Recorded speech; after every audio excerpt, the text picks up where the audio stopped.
काफी सारे स्ट्रगल्स देखती हूँ कि लोग खुशियों का पैमाना कितना बड़ा सेट करके रखे हैं, जो कि वो इतना बड़ा है ही नहीं।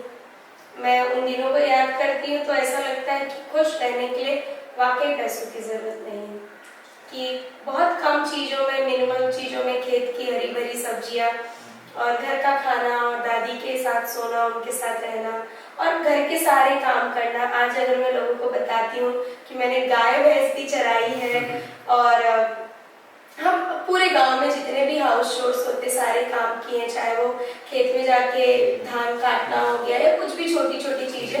हमारे यहाँ एक दो सर्वेंट्स भी होते थे, बट इसके अलावा हम भी सीखते थे बेसिक लाइफ स्किल्स और गोबर का उपले वगैरह भी बनाते थे। तो मैंने उस चीज में भी कभी या अजीब नहीं बिहेव किया कि नहीं ये गंदा होता है। उससे हम घर को काफी, ये पूजा पाठ होता था तो उसी से घर की फिनिशिंग होती थी, कि अगर आपको ना करें तो काफी अच्छी और सिंपल लाइफ थी। मतलब वैसी लाइफ आज के टाइम में हम, मेरे जनरेशन के लोग नहीं एक्नॉलेज कर पाएंगे, बट वो जो सुकून वो गांव में रह गया, वो गांव में ही रह गया। तो आज मिस करते हो बहुत। तो तनु जी, हमारा दूसरा सवाल है, जब आप सिर्फ 4-5 साल की थी और आपकी माँ आपको छोड़कर चली गई, क्या आपको उस दिन की कोई विशेष याद आज भी है? मम्मी से जो मेरा रिश्ता है वो आज सबसे अटूट है, और एक माँ के साथ बच्चे का रिश्ता होता भी वैसा है। छोड़कर नहीं गई थी, उनकी भी कुछ मजबूरियां थी, गांव में काफी दिक्कतें थी, हेल्थ इश्यूज थे, दवा इलाज के लिए उनको जाना पड़ा, मजबूरी थी। और दादी पे काफी उनको विश्वास था कि वो माँ की तरह मुझे प्यार करती थी, बट माँ तो माँ ही होती है, उनकी कमी तो कोई नहीं पूरी कर सकता। तो उनके जाने से मैं काफी नाराज थी। वो मुझे फोन किया करती थी, मैं रोती बहुत थी, बट उनके फोन नहीं उठाती थी। पर वो एक ऐसी मेमोरी है जो काफी पेनफुल थी कि मम्मी नहीं रहती थी तो लोग कुछ भी बोल देते थे, कोई कैसे भी आपसे बिहेव कर लेता था। तो वो रहती है तो एक स्ट्रेंथ होता था, लड़ जाती थी, ऐसे कैसे बोल दिया मेरी बच्ची को। तो हाँ, उनको बहुत मिस किया। वो जो ऐसा होना चाहिए ना हमारी जिंदगी, कि माँ के साथ आप जितने लम्हे, जितने वक्त गुजार लो उतने कम है। कभी खुद ऐसे लेके जाइए मम्मी को कहीं डिनर पे, लंच पे, उनका कॉल आए तो इग्नोर मत कीजिए, कितनी भी इंपॉर्टेंट मीटिंग हो, क्योंकि क्या पता कभी ऐसा दिन आए कि ना ही आए वो कॉल, है ना। तो वो मैं इसलिए भी मिस करती हूँ कि वो मेरा बचपन का टाइम था और मम्मी के साथ नहीं बीता। वो मेरे स्कूल के दिन थे, मैं 4th में थी, 5th में थी, मेरी अचीवमेंट्स में मम्मी के साथ शेयर नहीं कर पाई क्योंकि वो नहीं थी। तो इसलिए भी बहुत मिस किया। आज मैं सब बताती हूँ उन्हें। शिकायत थी आपको? बहुत शिकायत थी कि क्यों छोड़ के चली गई मुझे, बट बड़े हुए तो समझ आए कि काफी सीरियस हेल्थ इश्यूज से वो सफर कर रही थी और उनके पास कोई ऑप्शन नहीं था। वो खुद भी उतनी ही तकलीफ में थी जितना मैं उन्हें मिस कर रही थी। तो अब हम कुछ साथ में। तो तनु जी, मेरा नेक्स्ट क्वेश्चन ये है कि आप, तू मेरी गुड गर्ल है, अम्मा के ये शब्द आपकी जिंदगी की दिशा कैसे बन गई? गुड गर्ल की डेफिनेशन क्या होती है हमें ये थोड़ा समझना पड़ेगा। सोसाइटी ने अलग अलग स्टैंडर्ड सेट कर दिए। नो वन इज बैड, अपने अपने स्टोरी में सब गुड है, बट मेरी दादी के जो संस्कार है वो शायद आप जब मुझसे मिले तो आपको समझ आ गया होगा कि मुझ में अभी भी है। कुछ उनके थ्रू दिए हुए लेसन्स कि ऐसा कुछ नहीं करना है कि जिससे घर का नेम डिफेम हो, कुछ भी छोटी छोटी चीजें वो मुझे बताती थी कि अच्छा काम क्या होता है, बुरा काम क्या होता है। बेसिकली वो मुझे डराती थी बचपन में कि ऐसा करोगी तो पुण्य मिलेगा, ऐसा करोगी तो पाप मिलेगा। तो उन्होंने जो चीजें मुझे बताई कि इसको करने से पाप मिलेगा, आज भी मेरे दिल में वो चीज आती है कि झूठ बोलने से पाप मिलेगा, चोरी करने से पाप मिलेगा, किसी को बुरा नहीं कहना है। तो यस, उनके लेसन से ही मैं गुड गर्ल बनी और मैं उनकी फेवरेट थी, मुझे बहुत पसंद करती थी। मुझे कोई डांट दे तो मैं रिप्लाई, मतलब आप बोल सकते बहुत सीधी सादी लड़की। तो अभी मैं जवाब देना सीख गई हूँ। सीधी सादी तो मैं अभी भी हूँ, बट अब मैं खुद के लिए दादी होती है? हाँ है, दादी है। और आज भी मेरी उनसे जब बात होती है तो वैसी ही बात होती है जैसे बचपन में उनके साथ वक्त भी थे। मैंने बहुत ऐसे बच्चे भी देखे जो अपनी दादी को क्रिटिसाइज भी करते हैं, बट मेरी दादी के बारे में मैं ये कहूँगी सही में बहुत दिव्य आत्मा है। अच्छा, इसमें एक क्वेश्चन नहीं है, मैं आपसे पूछना चाहता हूँ हाँ। कि जैसे मैं आजकल देखता हूँ, मैं खुद भी गांव से हूँ और गांव जाता हूँ, तो मैं ये देखता हूँ जो बूढ़े लोग हैं खासकर, उनके पास में कोई बैठना नहीं चाहता, 2 मिनट उनके साथ समय व्यतीत करना नहीं चाहता। अब अभी रिसेंट की एक घटना है, मैं हनुमान जी की पूजा करती हूँ और काफी मेरे फोन में हनुमान चालीसा, हनुमान जी की फोटो आपको दिखेगी और मैं कहीं भी जाती हूँ हनुमान चालीसा बिना पढ़े नहीं जाती। तो मैं मंदिर गई हुई थी और बैठी थी, जस्ट किसी चीज से परेशान थी और ऐसे बैठ के देख रही थी सब चीजें। बाहर बारिश हो रही थी तो जाने का कोई मौका भगवान ने छोड़ा नहीं, अपने पास ही बिठा लिया, छाता था नहीं। तो मेरे बगल में कुछ 80 साल के बुजुर्ग बैठे हुए थे और काफी पूजा पाठ, काफी लग रहा था कि वो उन्होंने पूरा ऑरेंज कलर का कपड़ा पहना हुआ था, हमारा जो भगवा कलर होता है उस कलर के कपड़े पहने थे, संत लग रहे थे, पूरे लग रहे थे, क्या थे वो, पूजा पाठ के थे। तो हनुमान चालीसा ऐसे खोले थे और पढ़ रहे थे। तो मैंने शुरू में ही हनुमान जी की भक्ति शुरू की थी, तो मैं ऐसे देख देख के पढ़ रही थी उनका। तो वो जैसा मैंने कहा पूजा पाठ वाले वो कुछ ही सेकंड्स में उनके पलटी हो जा रहे थे पेजेस और मैं पढ़ ही नहीं पा रही थी। फिर मैंने कहा कि ये तो मैं पढ़ नहीं पा रही हूँ, बहुत तेज पढ़ रहे। मैंने कहा चलो अच्छा देखते हैं कितना पढ़ पा रही हूँ। तो उनकी स्किप उनका पढ़ के हो गया 2-4 मिनट में। तो मैं हाथ जोड़ के भगवान को देखने लगी तो उन्होंने मेरे पैर छुए और मैं शॉक रह गई कि मेरे पैर क्यों छुए, और वो हनुमान चालीसा मुझे गिफ्ट कर दी, मतलब गिफ्ट इन द सेंस उन्होंने मेरे हाथ में दे दिया और वापस मेरे पैर छुए और चले गए। तो मैं समझ नहीं पाई कि ऐसा क्यों हुआ। सोसाइटी में इतने बड़े विद्वान हैं, 80 इयर्स के मैंने, मुझे उनके पैर छू के आशीर्वाद लेने थे और मैं इतनी सरप्राइज थी कि मैं वो मौका खो दिया मैंने। तो ये जो बुजुर्ग लोग होते हैं इनमें ना जिंदगी का बड़ा तजुर्बा होता है, उनके साथ बैठना चाहिए, कुछ वक्त बितानी चाहिए, आपको जिंदगी इतनी फिर कठिन नहीं लगेगी, आसान लगने लगेगी।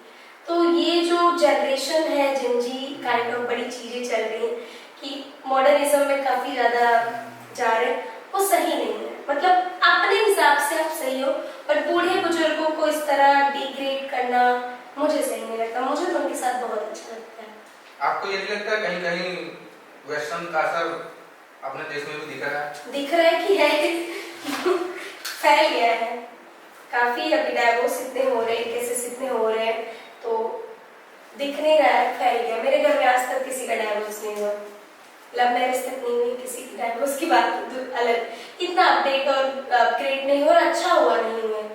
रिश्ते में प्यार हो ना हो, निभाना। मैं यहाँ पे आपको टोकना चाहता हूँ एक बात पे कि कुछ चीजें जैसे हैं कि अब जैसे एक बहुत ही टॉक्सिक रिलेशन हो गया है। अब कोई बंदा है अपनी बीवी को आके रोज मार रहा है, दारू पीकर उसके साथ बुरा व्यवहार कर रहा है, तो क्या ये रिश्ता हमको आगे कैरी करना चाहिए? मुझे तो नहीं लगता है कि ऐसा करना चाहिए। कहीं ना कहीं आप खुद को भी टॉर्चर करवा रहे हो, आपकी भी एक लाइफ है। अब इस बारे में अगर केयरफुली जवाब दिया जाए, अगर ये पास्ट है, कोई आदमी ऐसा करता था अपनी वाइफ के साथ और आपको विलिंग टू चेंज है, तो मुझे लगता है कि आपको मौका देना चाहिए। शायद मैं गलत भी हो सकती हूँ क्योंकि मुझे इतना एक्सपीरियंस है। मौका देने का मतलब है कि डेली मार खाना, तो ये मौका डेली मार खाना अगर ऑप्शन ही रह गया है आपके लिए, तो चूज पीस ओवर ड्रामा। तो आप फिर उस रिश्ते से निकल जाइए, अकेले रहिए, चाहिए तो भगवान को समर्पित कर दीजिए अपने आप को, उसमें लीन हो जाइए, भक्ति भाव में चले जाइए। फिर दूसरा कोई ऑप्शन मत देखिए, बेटर पार्टनर। सेकंड चांसेस देने चाहिए, बट हर किसी के सेकंड चांसेस सक्सेसफुल भी नहीं होते। तो कुछ टाइम के लिए आप भक्ति भाव में पूरी तरीके से विलीन हो जाए। तो मतलब आपके कहने का मतलब ये है कि भक्ति भाव में लीन हो जाना चाहिए, दूसरी शादी नहीं करना चाहिए, आपका परिपेक्ष ये है। टाइम लेना चाहिए, खुद को समझ लेना चाहिए बेहतर को तलाश करने से पहले। मेरा ऐसा मानना है। ये आपका नजरिया? हाँ, ये मेरा नजरिया है। आपका स्वास्थ्य कमजोर रहता था, लोग आपका मजाक उड़ाते थे, उस समय आप खुद को कैसे संभालती थी? स्वास्थ्य तो टचवुड कमजोर नहीं रहा है कभी, मेरी इम्यूनिटी अच्छी है। बट मेरे घर में जो बाकी बच्चे हैं, मेरे चाचा पुलिस में है, ही इज एन इंस्पेक्टर, तो उनके बच्चों में और मुझ में काफी भेदभाव किया जाता था। अब वो लोग समझ नहीं पाते थे कि छोटे बच्चे के दिमाग पे इसका क्या असर पड़ेगा। बेसिकली होता ये था कि मेरी जो बहनें वो बड़ी सुंदर दिखती हैं, और कलर मेरा गोरा नहीं है उतना, तो बचपन से वो बोल दिया जाता था कि शादी कहाँ होगी, ऐसा कलर है, लड़की का कलर तो गोरा ही होना चाहिए, यूपी का मेंटालिटी है। दूसरा लड़की होना पाप है, दूसरा एक तो काले निकल गए, तो उस पर बड़ा जजमेंट होता था। तो कहीं अगर बोला जाए कि मुझे भी ले चलो घुमाने, तो सामने से ऐसा रिप्लाई आ जाता था कि शक्ल देखी है, तो ऐसा रिप्लाई करते हाँ, तो वो एक मैं अलग थी बचपन से काफी, तो मैं ना जवाब नहीं देती थी हर चीज का, मैं सुन के ना उसको दिली दिल ऐसा ले लेती थी। कोई मुझे कहे कि तुम अच्छी नहीं दिखती हो, तो मैं मान लेती थी कि मैं अच्छी नहीं दिखती हूँ। तो ये चीजें थी, और मम्मी को भी पता था कि ऐसे ट्रीट करते हैं। एक भेदभाव रहता है कि अगर आप जॉइंट फैमिली में रहते हो तो दो मेंबर्स हैं, ठीक है, अगर उसमें से एक अच्छा अर्न कर रहे हैं, अच्छी पोस्ट पे है, तो जो दूसरे बच्चे हैं, लाइक मैं हो गए, मेरे भाई हो गए, तो उनको अलग ही नजरिए से देखा जाता है पारिवारिक चीजों में, कि बाकी लोग जो मुझे सुनेंगे वो रिलेट भी कर पाएंगे। मैंने सरकारी स्कूल से अपनी पढ़ाई की है, और उसके बाद भी मैंने हिंदी मीडियम से पूरी क्वालिफिकेशन की है। सुना वहाँ गेहूं भी मिलता था पहले? कहाँ पे? सरकारी स्कूल में? नहीं, गेहूं नहीं मिलता था, खिचड़ी मिलती थी खाने के लिए। नहीं, पहले चलता था, एक टाइम था गेहूं भी मिलता था। गेहूं तो हमारे इतने खेत खुद ही हैं कि हम बेच देते हैं, हमारे यहाँ से ट्रांसपोर्ट होता है। सरकार की योजना है, चलती रहती है। नहीं, गेहूं की जरूरत नहीं पड़ी, गेहूं भरे हैं हमारे घर पे बहुत अलग। यूपी में हमारा अलग ही वो है ठाट बाट, वो अलग ही लाइफस्टाइल है यूपी की, यहाँ आके अलग। अच्छा, आपकी नजर में सुंदरता के क्या मायने? अच्छा, जब मैं थोड़ी बड़ी हुई, मैच्योर हुई, तो सुंदरता के मायने भी बदल गए। जैसे अब मैं मेरे क्लासेस में तरह तरह के बच्चे आते हैं, हर बच्चे के अपने अपने अपीयरेंस है। अब मैं काला गोरा नहीं करती हूँ, मुझे हर बच्चा सुंदर लगता है, हर बच्चा प्यारा लगता है, काला गोरा हो ही नहीं पाता, हर बच्चे से इक्वली प्यार। कहीं इसकी एक वजह ये भी नहीं है कि आपके साथ में बहुत ज्यादा भेदभाव हुआ है, उस चीज को आप समझते हो, तो आप बच्चों से और ज्यादा लगाव रिलेट करते हो इस वजह हाँ, अगर मैं तकलीफों से नहीं गुजरती तो मैं बाकी बच्चों को नहीं समझ पाती। फिर मुझे स्ट्रगल क्या होता है, किसी चीज को हासिल करके कैसे पाया जाता है, वो तो समझता ही नहीं। तो मैं तो ऐसे में जाता सब स्पून फेडिंग हो जाती, तो वो तो नहीं हुआ है। तो सुंदरता के असली मायने, जैसा आपने पूछा, ये हमारे कर्म है। हम क्या कर्म करके मरते हैं, क्या कर्म करके गुजर जाते हैं, वो हमें सुंदर बनाते हैं। जैसे महात्मा गांधी हो गए, क्या हम उन्हें कभी अपीयरेंस से सोचते हैं कि वो सुंदर है? उनके कर्म सुंदर है तो हमें बच्चे लगते हैं। अच्छा, आजकल गांधी जी और गोडसे का नाम एक साथ लिया जाता है कहीं ना कहीं, तो आपको गोडसे की विचारधारा और गांधी जी की विचारधारा में क्या फर्क है, ऐसा क्या होता है? अगर हम दोनों की लिखी हुई किताबें पढ़ें तो हमें दोनों ही इम्प्रेसिव लगेंगे, बट गोडसे सर ने, मैं उन्हें इसी तरह रिस्पेक्ट दूंगी, मुझे मेरे लिए दोनों ही रिस्पेक्टफुल, क्योंकि वो दोनों ही भारत की स्वतंत्रता में अपना कंट्रीब्यूशन दिए हैं। गोडसे कोई आतंकवादी नहीं थे कि आए और शूट करके चले गए। He has struggle to get us freedom. उन्होंने भी बहुत कॉन्ट्रीब्यूशंस दिए, बहुत मेहनत की। वो इस चीज से नाराज थे कि इंडिया पाकिस्तान का जो ये वॉर चलने लगा और ये अलग हो गए, दोनों अलग देश बन गया, नेशन बन गया। इसमें एक्चुअली गांधी जी का कोई फॉल्ट था ही नहीं। जब अभी एक समुदाय है, मुस्लिम समुदाय है, जो जोरों शोरों से बोल रहा है कि मुझे एक अलग देश चाहिए, नहीं तो दंगे फसाद होंगे, कोई ऑप्शन बचा ही नहीं था। और उनके लिए पॉलिटिक्स भी पढ़ती हैं क्या? मैं पॉलिटिक्स में काफी इंटरेस्ट भी है। अच्छा जी, तो मेरे अकॉर्डिंग अगर मैं देखूं, जैसे गोडसे ने काफी अच्छे से कोर्ट में रीजंस भी बताया कि गांधी जी को क्यों उन्होंने मारा, क्या उनके रीजंस हो सकते हैं, बट वो एक ऐसी मेमोरी है जो काफी पेनफुल थी कि मम्मी नहीं रहती थी तो लोग कुछ भी बोल देते थे, कोई कैसे भी आपसे बिहेव कर लेता था, तो वो रहती है तो एक स्ट्रेंथ होता था, लड़ जाती थी, ऐसे कैसे बोल दिया मेरी बच्ची को। तो हाँ, उनको बहुत मिस किया। वो जो ऐसा होना चाहिए ना हमारी जिंदगी कि माँ के साथ आप जितने लम्हे, जितने वक्त गुजार लो उतने कम है। कभी खुद ऐसे लेके जाइए मम्मी को कहीं डिनर पे, लंच पे, उनका कॉल आए तो इग्नोर मत कीजिए, कितनी भी इम्पोर्टेंट मीटिंग हो, क्योंकि क्या पता कभी ऐसा दिन आए कि ना ही आए वो कॉल, है ना। तो वो मैं इसलिए भी मिस करती हूँ कि वो मेरा बचपन का टाइम था और मम्मी के साथ नहीं बीता। वो मेरे स्कूल के दिन थे, मैं 4th में थी, 5th में थी, मेरी अचीवमेंट्स में मम्मी के साथ शेयर नहीं कर पाई क्योंकि वो नहीं थी, तो इसलिए भी बहुत मिस किया। आज मैं सब बताती हूँ उन्हें। कोई शिकायत थी आपको? बहुत शिकायत थी कि क्यों छोड़ के चली गई मुझे, बट बड़े हुए तो समझ आए कि काफी सीरियस हेल्थ इश्यूज से वो सफर कर रही थी और उनके पास कोई ऑप्शन नहीं था। वो खुद भी उतनी ही तकलीफ में थी जितना मैं उन्हें मिस कर रही थी, तो अब हम कुछ साथ में। तो तनु जी, मेरा नेक्स्ट क्वेश्चन ये है कि आप, तू मेरी गुड गर्ल है, अम्मा के ये शब्द आपकी जिंदगी की दिशा कैसे बन गए? गुड गर्ल की डेफिनेशन क्या होती है हमें ये थोड़ा समझना पड़ेगा। सोसाइटी ने अलग अलग स्टैंडर्ड सेट कर दिए। नो वन इज बैड, अपने अपने स्टोरी में सब गुड है, बट मेरी दादी के जो संस्कार है वो शायद आप जब मुझसे मिले तो आपको समझ आ गया होगा कि मुझ में अभी भी है। कुछ उनके थ्रू दिए हुए लेसन्स कि ऐसा कुछ नहीं करना है कि जिससे घर का नेम डिफेम हो। कुछ भी छोटी छोटी चीजें वो मुझे बताती थी कि अच्छा काम क्या होता है, बुरा काम क्या होता है। बेसिकली वो मुझे डराती थी बचपन में कि ऐसा करोगे तो पुण्य मिलेगा, ऐसा करोगी तो पाप मिलेगा। तो उन्होंने जो चीजें मुझे बताई कि इसको करने से पाप मिलेगा, आज भी मेरे दिल में वो चीज आती है कि झूठ बोलने से पाप मिलेगा, चोरी करने से पाप मिलेगा, किसी को बुरा नहीं कहना है। तो यस, उनके लेसन से ही मैं गुड गर्ल बनी और मैं उनकी फेवरेट थी, मुझे बहुत पसंद करती थी। मुझे कोई डांट दे तो मैं रिप्लाई, मतलब आप बोल सकते बहुत सीधी सादी लड़की। तो अभी मैं जवाब देना सीख गई हूँ। सीधी सादी तो मैं अभी भी हूँ, बट अब मैं खुद के लिए दादी होती है? हाँ है, दादी है। और आज भी मेरी उनसे जब बात होती है तो वैसे ही बात होती है जैसे बचपन में उनके साथ वक्त बीते।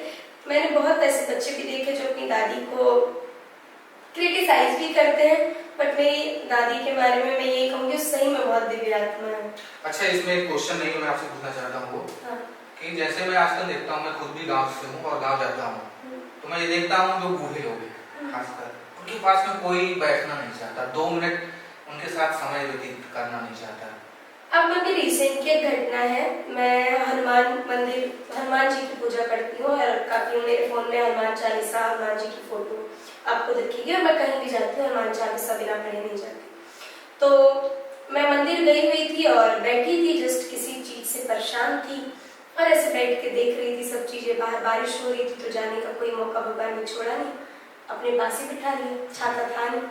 तो मेरे बगल में कुछ 80 साल के बुजुर्ग बैठे हुए थे और काफी पूजा पाठ, काफी लग रहा था कि वो उन्होंने पूरा ऑरेंज कलर का कपड़ा पहना हुआ था, हमारा जो भगवा कलर होता है उस कलर के कपड़े पहने थे, संत लग रहे थे, पूरे लग रहे थे, क्या थे वो, पूजा पाठ के थे। तो वो हनुमान चालीसा ऐसे खोले थे और पढ़ रहे थे। तो मैंने शुरू में ही हनुमान जी की भक्ति शुरू की थी, तो मैं ऐसे देख देख के पढ़ रही थी उनका। तो वो जैसा मैंने कहा पूजा पाठ वाले वो कुछ ही सेकंड्स में उनके पढ़ हो जा रहे थे पेजेस और मैं पढ़ ही नहीं पा रही थी। फिर मैंने कहा कि ये तो मैं पढ़ नहीं पा रही हूँ, बहुत तेज पढ़ रहे। मैंने कहा चलो अच्छा देखते हैं कितना पढ़ पा रही हूँ। तो उनकी स्पीड उनका पढ़ के हो गया 2-4 मिनट में।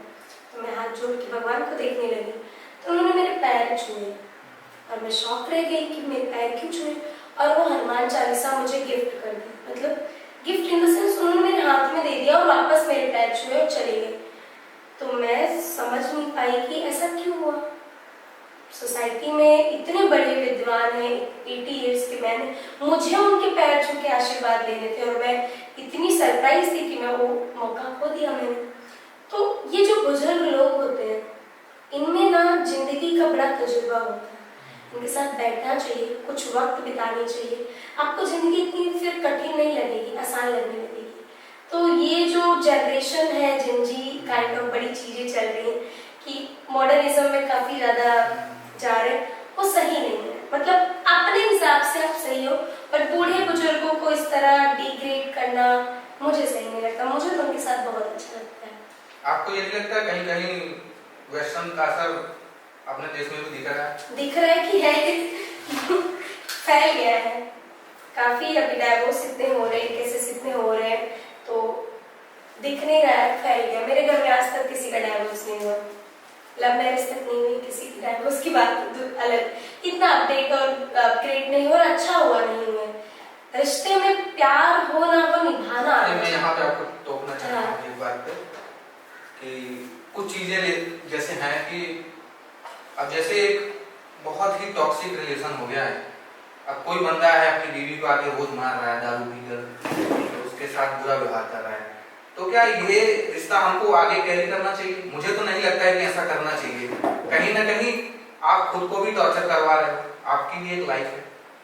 अब इस बारे में अगर केयरफुली जवाब दिया जाए, अगर ये पास्ट है, कोई आदमी ऐसा करता था अपनी वाइफ के साथ और आपको विलिंग टू चेंज है, तो मुझे लगता है कि आपको मौका देना चाहिए। शायद मैं गलत भी हो सकती हूँ क्योंकि मुझे इतना एक्सपीरियंस मौका देने का मतलब है कि डेली मार खाना, तो ये मौका डेली मार खाना अगर ऑप्शन ही रह गया है आपके लिए, तो चूज पीस ओवर ड्रामा। तो आप फिर उस रिश्ते से निकल जाइए, अकेले रहिए।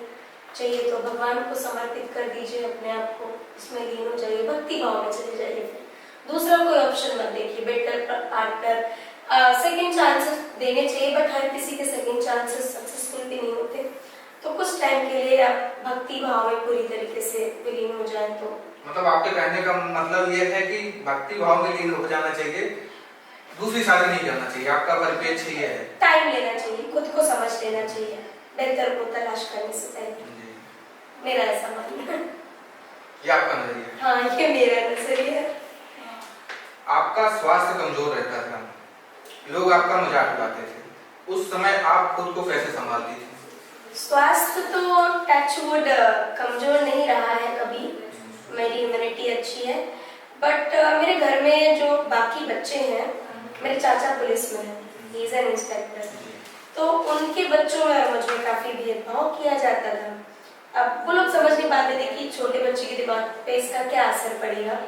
बेसिकली होता ये था कि मेरी जो बहनें वो बड़ी सुंदर दिखती हैं और कलर मेरा गोरा नहीं है उतना, तो बचपन से वो बोल दिया जाता था कि शादी कहाँ होगी, ऐसा कलर है, लड़की का कलर तो गोरा ही होना चाहिए।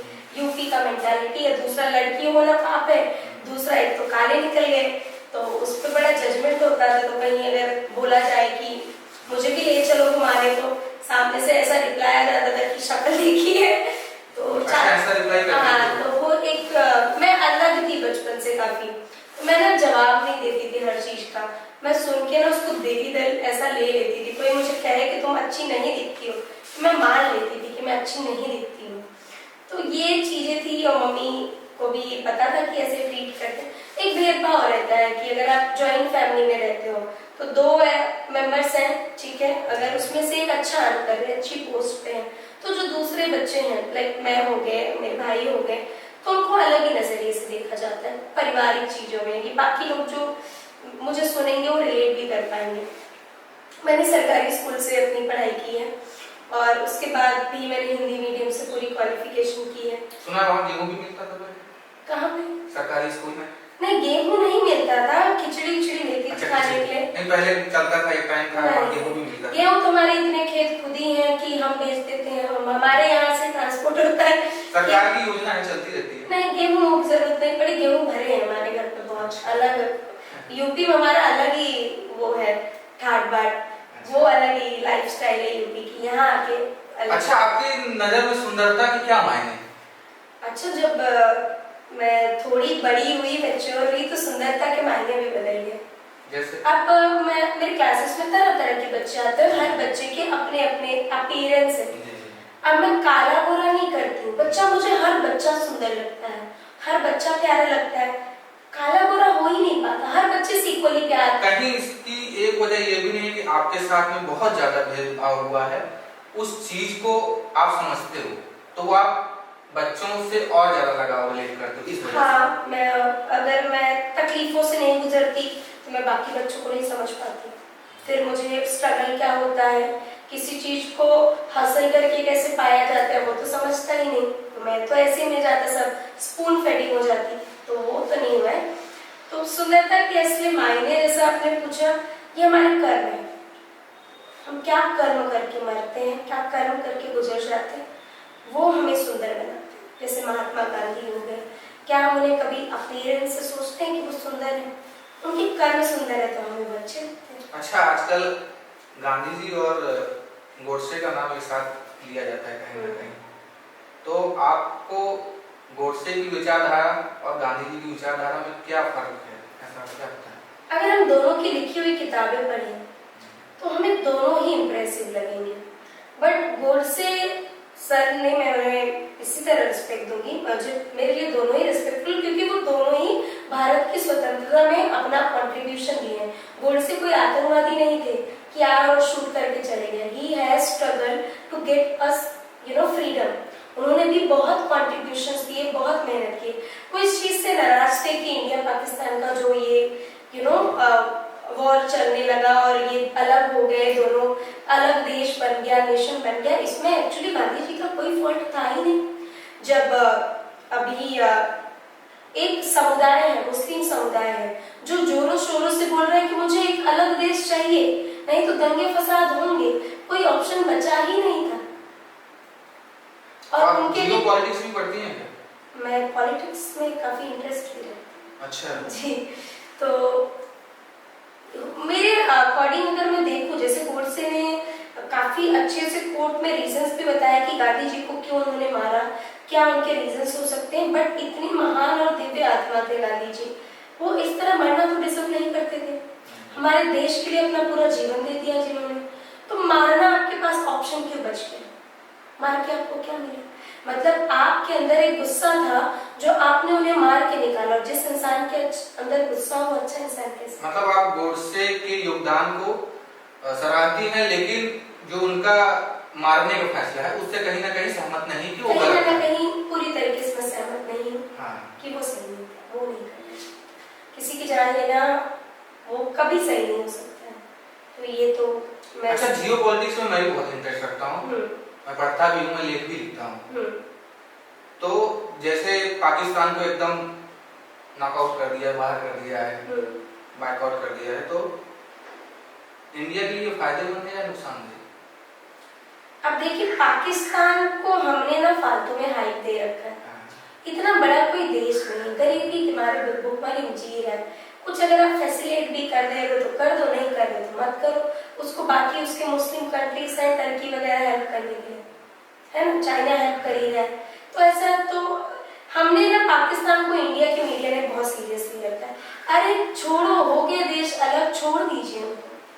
अभी ये हुआ था। अच्छा, कहीं ना कहीं इसमें ये पॉइंट नहीं आ जाता है जैसे होगा कि इधर यू कैन वर्क और you can stay at home. मैं आपको अगर सपोज कीजिए, not only about me, life partner, और कह रहे हैं कि आप घर के काम कीजिए, जॉब में मत जाइए या जॉब मत कीजिए।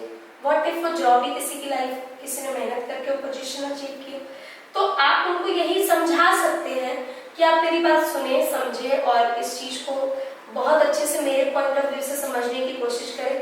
अब अगर कोई इंसान नहीं समझ रहा है तो मेरा जो टैलेंट है वो तो वेस्ट हो जाएगा ना, मैं घर बैठ जाऊंगी तो मैं तो उस चीज से एडजस्ट नहीं करूंगी। बट इफ दैट पर्सन, जो भी इंसान है, वो चाहते हैं कि इस चीज पे वो छोड़ना चाहते हैं, डाइवोर्स तक अगर सोच रहे हैं या लीव करना चाहते हैं, तो ये तो उनकी मर्जी है, वो लीव कर सकते हैं। मैंने नहीं छोड़ा ना, मेरा कर्मा क्लियर है, ये कॉन्सेप्ट है, नथिंग एल्स। मतलब आप उनको छोड़ोगी नहीं, अगर वो छोड़ना चाहे तो छोड़ सकते हैं, उनकी मर्जी है, लेकिन आप जॉब करोगी। हाँ, उसमें ये कोई खराब चीज है? ये तो सही है, ये तो अच्छी चीज है, ये तो अच्छी चीज। पर आजकल लड़के चाहते हैं लड़के काम करें, उनको भी फाइनेंशियल सपोर्ट चाहिए। प्रिविलेज माइंड के हैं, उसको रूढ़िवादी विचार बोलते हैं। हाँ, वो कह सकते हैं, ओल्ड नैरो माइंडेड बोलते हैं। आपने अपनी माँ को साइलेंट वॉरियर कहा, क्या आपको लगता है कि उनका सहनशील स्वभाव ही आपकी ताकत है? बिल्कुल, मेरी मम्मी तो राजधानी एक्सप्रेस है, वो हर चीज से डील कर लेती हैं। शी इज वेरी स्ट्रांग और मुझे बहुत स्ट्रेंथ देती हैं। उन्होंने मुझे कभी नहीं कहा कि फर्स्ट आओ, टॉप करो। मुझे कहती थी जॉब नहीं मिला तो टेंशन मत लेना, मैं हूं ना। हर वर्ड मैं हूं ना, मैं हूं, तेरी माँ जिंदा है, कुछ टेंशन है, क्यों दुखी हो, किस बात का दुख है, शेयर विथ मी। गुस्सा भी बहुत करती है, डांटती भी बहुत है, और कभी कभी मैं भी उनसे नाराज हो जाती हूँ, हक भी बनता है, मम्मी है मेरी। तो उनका जो एक बोलते ना कि उनका होना ही बहुत बड़ी बात होती है। तो उनका जो मैंने लाइफ देखी है, जो जर्नी देखी है, वो बहुत पावरफुल है। और आज जो लोग मुझे बोलते हैं इंग्लिश मुझे इतनी अच्छी आती है, किसी को पता नहीं है, या आप ऐसा भी सोच सकते कि मेरी सुपर सीजन थिंकिंग है। जब मैं मम्मी के पेट में थी तो मेरी मम्मी इंग्लिश बहुत पढ़ती थी, English newspaper and these all. तो पता नहीं कैसे हिंदी मीडियम से पढ़ के मुझे इंग्लिश बड़ी अच्छी आ गई। तो मेरी मम्मी को जो चीजें जब मैं पेट में थी तो खाती पीती थी, आज मुझे भी वही चीजें पसंद है। उनकी जो लाइफ के स्ट्रगल्स हैं वो काफी मेरे लिए इंस्पिरेशन सेट करते हैं। आजकल जेंडर इक्वालिटी को लेकर बहुत बातें होती हैं, आपकी क्या राय है? जेंडर इक्वालिटी क्या होता है, पहले ये कॉन्सेप्ट क्लियर कर लीजिए, क्योंकि जेंडर इक्वालिटी का अगर हम बात करें, इट्स नॉट अबाउट कि इट्स जस्ट बहुत सिंपल कॉन्सेप्ट है, treat equally to man and women, दोनों को इक्वल ट्रीट करो। अब जेंडर इक्वालिटी में इतना ओवर पावर हो गया कि बेचारे मैन को इक्वल ट्रीटमेंट नहीं मिल रही, उनको ही डिस्क्रेड कर दिया जा रहा है कई फील्ड से, कई जगहों से। Gender equality basically stands for human values, कि एक इंसान, मैं इंसान हूँ, आप इंसान है, मेरा कोई जेंडर नहीं फिलहाल के लिए, मैं इंसान हूँ। तो मेन जो पहला जेंडर है वो यही है, this is the first gender, जो मेन यही है कि हम इंसान हैं। तो वो इक्वल ट्रीट कीजिए, मैन को भी वुमेन को भी, इसको डिस्क्रेट मत कीजिए, इक्वल राइट्स कीजिए, यही है जेंडर इक्वालिटी। अब इसको अगर ये थोड़ा भी अप डाउन हुआ तो ये दोनों ही जेंडर के लिए खराब। तो आपको क्या लगता है, अप डाउन है कि नहीं? है। अब कहीं कहीं जगहों पे जेंडर इक्वालिटी इतना बढ़ गया है कि पुरुष प्रधान नीचे गिर गए, और कहीं कहीं ये जेंडर इक्वालिटी बढ़ा ही नहीं है, तो लेडीज अभी भी वैसी ही लाइफ जी रही जैसे पुराने टाइम। जैसे मैं आपको एक उदाहरण दे रहा हूँ, जैसे मेरे घर में 2 बच्चे हैं मान लीजिए, ठीक है, एक लड़का है एक लड़की है। अब उसको पहले से बता दिया गया है लड़की का तुम्हारा ये काम है बर्तन धोना, घर का खाना बनाना, ठीक है, और वो लड़का है वो घर का खाना नहीं बनाएगा, कल जाके तुमको ही खाना बनाना है, हाँ। ये नहीं बनाएगा। तो ये मानसिकता सही है या ये मानसिकता होनी चाहिए कि दोनों के काम दोनों हैं, सब कोई सब कुछ कर सकता है और घर में सबको सब कुछ करना चाहिए? घर में सबको सब कुछ करना चाहिए। मैं स्कूल से आती हूँ, मेरा भाई पानी लेके आता है, देता है, मुझे कभी भूख लगी रहती, मेरा जो वर्किंग आवर्स है वो सुबह 6 बजे शुरू होता है, रात के 11:30 बजे खत्म होता है, और कभी कभी 12 बज जाता है। तो आप 18 घंटे का काम समझ के पकड़ के चलिए कि इतना काम रहता है। अगर मैं 5 मिनट के लिए घर जा रही हूँ तो मैं मेरे भाई को बोलती हूँ कुछ भी बना दे, आता है, कुकिंग आती, मम्मी ने सिखाया, मम्मी ने कभी नहीं कहा कि लड़की। लेकिन मैंने देखा है गांव में ज्यादातर ऐसा नहीं है।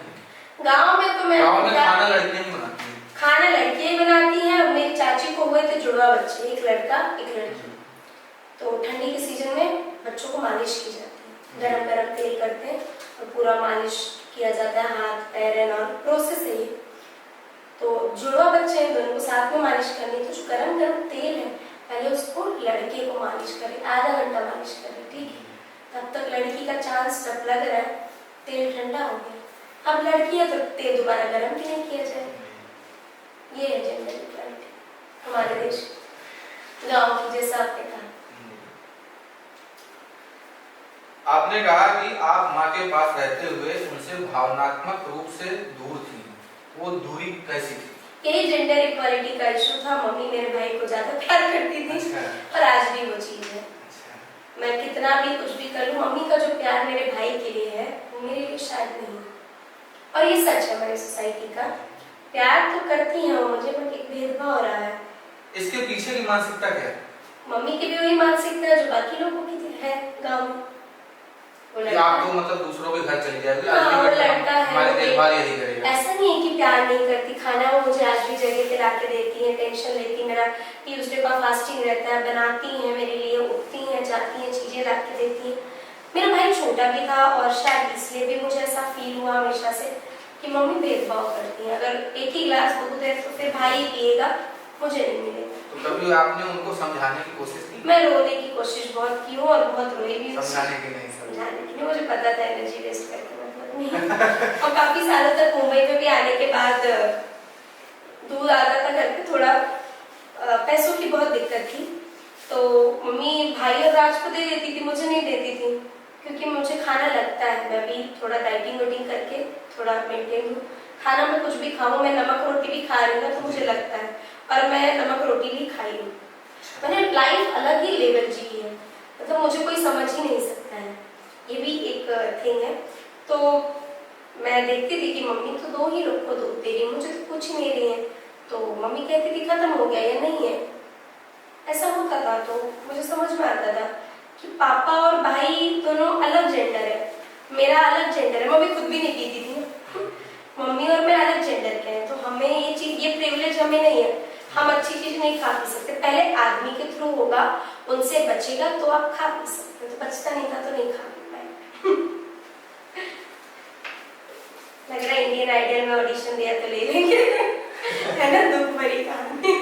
आपने यह भी कहा काश मैं लड़का होती, क्या आपको लगता है समाज के नजरिए ने आपको ऐसा सोचने पर मजबूर किया? मेरा ना बड़ा शौक था मम्मी मुझे अपने पास सुलाए और दुलारे, ऐसा हुआ नहीं, भाई के साथ हुआ। मैं सोचती थी काश मैं लड़का होती तो मम्मी मुझे ना अपने पास सुलाती, जैसे भैया को सुलाती। मैं रात को उठ के भी जाती थी मम्मी के पास, तो उनका ऑपरेशन हुआ था, तो वो बोलती थी हटो मेरे पास मत आओ। तो वो जबरदस्ती करती थी, मुझे डर लग रहा था, भगा देती थी। तो वो चीज़ मैं बहुत नेगेटिव लेती थी। फिर मैं देखती थी कि भाई को तो गोदी में उठा के लेके जा रही हूँ, अब ऑपरेशन नहीं हुआ है। तो लगता था कि काश मैं लड़का होती, मम्मी का प्यार ज़्यादा मिलता, इस वजह से। बाकी तो ऐसा कुछ अलग फीलिंग नहीं है। अमित, वो कैमरा जो है उसमें दिख रहा है, क्या बोलते हैं, खिड़की में क्रोमा में दिक्कत तो नहीं आएगी bro?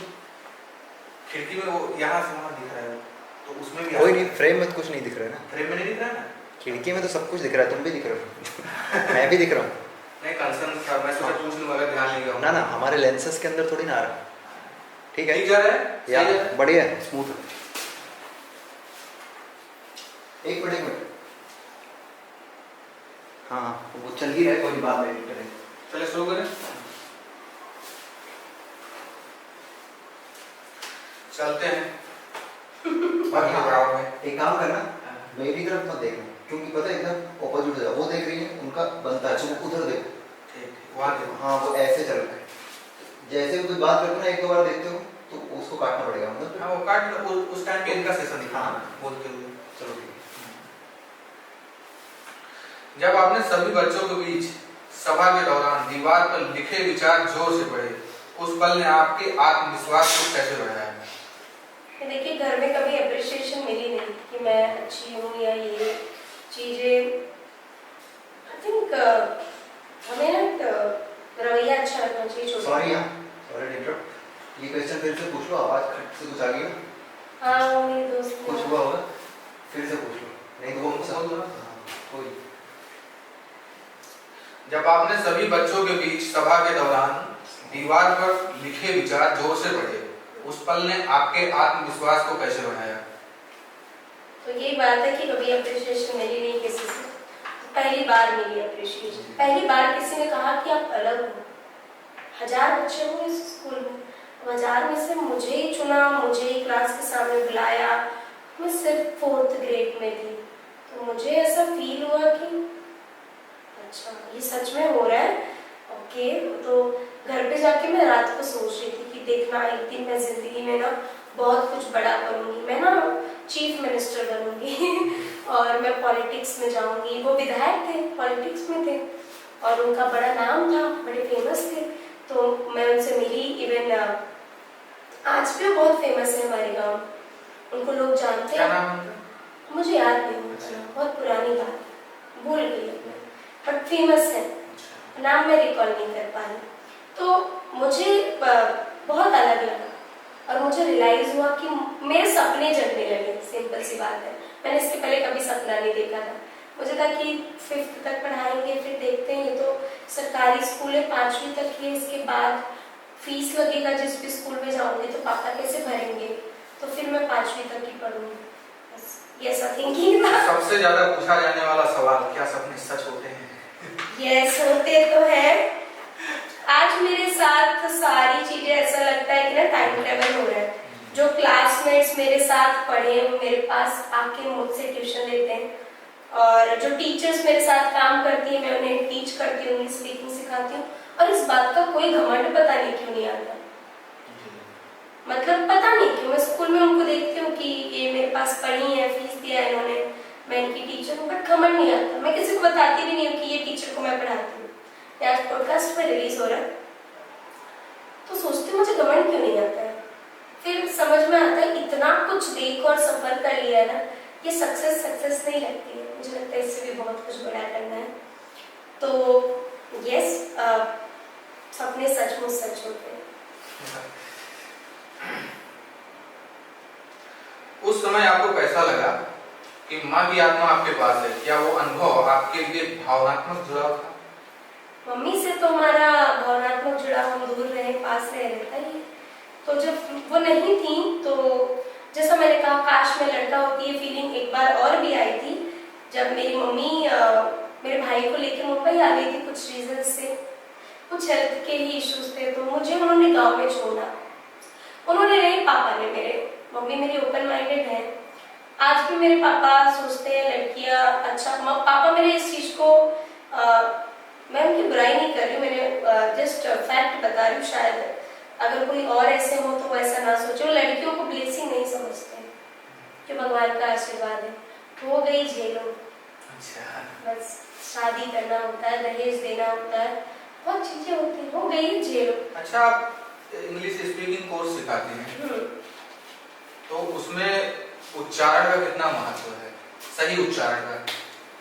It's very powerful because हम जिस रीजन से बिलोंग करते हैं हम वैसा एक्सेंट साउंड करने लगते हैं। तो pronunciation matters most, how we pronounce the words, so it impacts and effects everything. मेरा उच्चारण अभी तक सही नहीं है इंग्लिश के मामले में। या आई उसको एग्री सॉरी, या उच्चारण पे आपको काम करना पड़ेगा थोड़ा सा। तो उसके लिए क्या अभ्यास करना चाहिए? मेरे स्टूडेंट्स को मैं थोड़ा ब्रिटिश एक्सेंट का ट्रेनिंग देती हूँ। It's not copying the accent of any other country. जैसे आप कोई एक शब्द मुझे बताना चाहें कि मेरा उच्चारण उस मामले में गलत है और आप उसको सही करके बताएं। अब जैसे हम बोलते डिड यू ईट फूड, तो यही अगर फॉरेन में बोलेंगे तो बोलेंगे डिड यू ईट फूड, बड़ा फास्ट जाते हैं। डिड यू ईट फूड, हम बोलते डिड नॉट, डिड सिंपली से डिडंट, खत्म। अच्छा, मतलब बीच के शब्द को खा जाओ। बहुत फास्ट स्पीकिंग होती है तो वो एक प्लस पॉइंट प्ले करता है, ऐसा नथिंग मोर। तो आपको इस पर काम नहीं करना पड़ा? आपका कुछ तो रहा होगा। काम करना पड़ा। मैं जब छोटी थी मुझे मॉडलिंग का बड़ा शौक था, तो मैं इंटरव्यूज की प्रिपरेशन करती थी कि मुझे लेंगे। तो मैं 8th में थी, मैं बड़ा प्रैक्टिस करती थी, मैंने डांस वगैरह भी सीखा था, फर्स्ट प्राइज भी जीता था डांस में। तो मैं मॉडलिंग की बड़ी प्रैक्टिस करती थी। मैं सोचती थी कि मैं तो बहुत गरीब घर से हूँ और मुझे लेंगे नहीं वो लोग, क्योंकि मुझे इंग्लिश नहीं आती। मैंने उसी शौक में इंग्लिश सीखी कि मुझे एकदम फॉरेन जैसा बोलना है और फिर तब मुझे लेंगे। बचपना था, बट बचपना में अच्छी चीज सीखी। तो मैं टीवी देखती थी और मैं वो सेम कॉपी करती थी A to Z, मतलब मजे के साथ सीखा है। हाँ, एंजॉय करके ऐसे बोलना है, इंटरव्यू लेंगे तो ऐसे जवाब देना है उनको, ऐसा इंट्रोडक्शन दो तो I have to speak in an British accent, ऐसा लगना चाहिए फॉरेन से पढ़ के आई हूँ। कितना जरूरी है ये? मुझे तो बहुत जरूरी लगता है। बाकी लोगों के लिए? सबके लिए जरूरी है। अभी हमारे देश में हिंदी मराठी ये सब झगड़ा चल रहा है। महाराष्ट्र में हो तो मराठी बोलो, ये वो छोड़ दो सारे लैंग्वेजेस। इंडिया में जिस तरह इंग्लिश बढ़ रहा है ना, उस तरह कोई लैंग्वेज नहीं फैल रही है। इसका कारण ये है कि ये इंटरनेशनल लैंग्वेज है, और जब अंग्रेजों ने हमारे देश पे रूल किया था तो वो लैंग्वेज यहीं छोड़ गए। और फिर उसको जो हमारा संविधान वगैरह बना, ये बहुत कम लोगों को पता है, ये हमारी सेकेंड ऑफिशियल लैंग्वेज है। जैसा कि न्यूज में भी बता रहे हैं। बता नहीं रहे, बहुत पहले से लिखा है, बहुत पहले से लिखा है, 1974 से 1974 से लिखा है। English is our second official language, we must learn it, इसलिए हमारे सब्जेक्ट्स में इंक्लूडेड है। बट अभी स्कूल्स के मीडियम्स बदल रहे हैं, इंग्लिश मीडियम, हिंदी मीडियम खत्म हो गया, मीडियम भी खत्म हो गया। CBSE, ICSE, IGSE foreign board follow करता है, उसके अलग ही सिस्टम से IGSE बोर्ड के। तो कहाँ है हिंदी, कहाँ है? कोई बुक बता दीजिए 10th के बाद जो हिंदी में प्रिंटेड मिल जाए। इंग्लिश पूरी तरीके से फैल चुकी है ऑल ओवर, तो बहुत कम वैल्यू रह चुकी है हिंदी। अच्छा, कहीं ना कहीं इसका भी प्रभाव पड़ता होगा, जैसे कि मान लीजिए बड़ी अच्छी अच्छी किताबें इंग्लिश में लिखी हुई हैं, वो कहीं ना कहीं हम हिंदी भाषी लोगों तक नहीं पहुंच पाती। इसका एक बड़ा कारण हो सकता है कि हमें इंग्लिश नहीं आती। इंग्लिश अगर इंटरनेशनल लैंग्वेज है ही है तो सीख लेते हैं ना, ये बात सिंपल से यही फंडामेंटल। अपने कामकाज की भाषा भी आजकल तो अगर ये आपके करियर ग्रोथ डेवलपमेंट में ऐड ऑन हो रहा है तो आपको आना चाहिए। और इंग्लिश तो अब ऑक्सीजन जैसा हो गया, नहीं आ रहा है तो फिर बड़ा बदनामी। मैं तो बोलता हूँ जितनी भाषाएं हैं बहुत अच्छी बात है, सीख लीजिए, बट इंग्लिश जरूर से सीखिए। That's something I believe. I agree, इस पॉइंट पर मैं आपके साथ एग्री हूँ।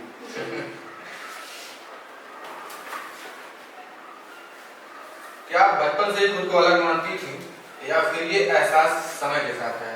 समय के साथ है।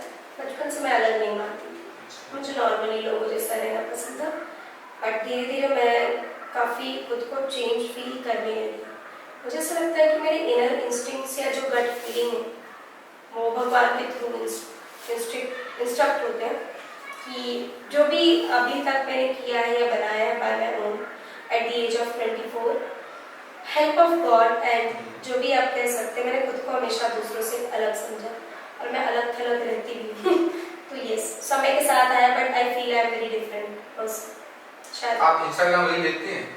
नहीं, बहुत ज़्यादा नहीं, बहुत ज़्यादा नहीं। टाइम नहीं मिलता, देखती हूँ टाइम नहीं करती। तो आपके हिसाब से आज के ज़माने में मॉडर्न की क्या परिभाषा है? मॉडर्निज्म क्या होता है आप बताइए? जो स्वामी कपड़ों को विवेकानंद, लेकर आजकल बहुत विवाद चल रहा है। कपड़ों को लेकर, अच्छा तो मैं इस पे बहुत क्लेरिफाई करूंगी। Let them wear whatever they want to, it's their life, their choice. Don't instigate मत करो किसी की लाइफ में, सबके अपने इंडिविजुअल पर्सपेक्टिव्स हैं, जज भी मत करो। कोई कंफर्टेबल है किसी, लेकिन आजकल कहीं ना कहीं ये देख रहा हूँ मैं, जैसे इंस्टाग्राम पर आजकल लोग फॉलोवर बढ़ाने के चक्कर में कुछ भी पहन लेते हैं, खासकर लड़कियों को देख रहा हूँ।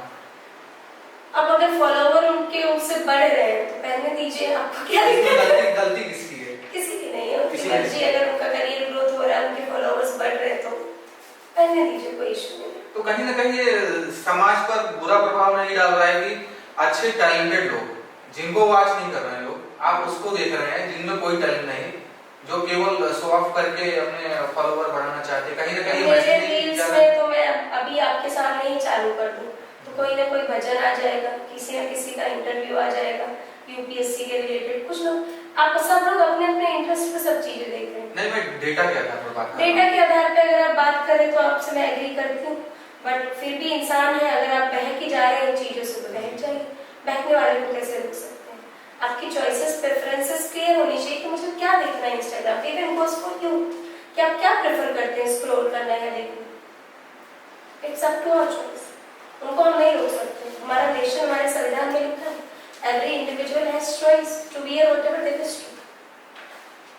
नहीं, कहीं ना कहीं तो इसका रेखा होनी चाहिए। रेखा होनी चाहिए। अब वो एक इंसान खुद ड्रॉ कर रहा है तो ठीक है, नहीं कर रहा है तो भी ठीक है। इट्स मुंबई, यहाँ कोई रेखा नहीं फॉलो करते हैं। हेमा मालिनी फॉलो करते। जया बच्चन भी अपने टाइम पे उनकी भी कुछ मूवीज वगैरह थी जिसमें चलते हैं जी बोलिए। आगे के सवालों पर।